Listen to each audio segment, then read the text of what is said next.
ایریم داشتن که و 40 روزه باید میومدن دخترشون خبر میگرفتن تمام گسلشون کردم بعد تاکسی داشتیم میوندم رویشون کردم رفتن دیگه مرا نگفته ما میرفتم کیه سنت بود من دین زنگزدم گومو پگه کردو خیلی دسترخونه رو جمع میکنی ها حالی چیکار جان تو دیوان بیا مراد دوست مراد کی در این وقت فریاد کردی تو دسترخونه رو جمع کی باشه دوست مراد دوست مراد بچه کی زدودی بچه کی زدودی ها بچه که درمی خونه با میشینی تو دیگه بیره نمیگه السلام علیکم سلام بچه خیلی تو با چیلت برو اومد آخی با تیا بیره نمیبرو یا همسین فرا سراغ نمیکنی زن گرفتی ای آدمگری برو اومدی همه آدمو زن میکنی از 2 روز میزن تو خیلی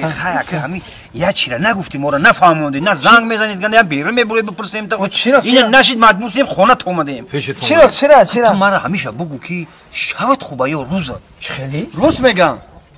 شبت خوبه یا روزت من شب روزم یگای پروستا 15 روز زندگی مرا نم خیلی چات کم میگذره گفتی روزا نیشتک میگذره نه 15 روز زندگیم بزه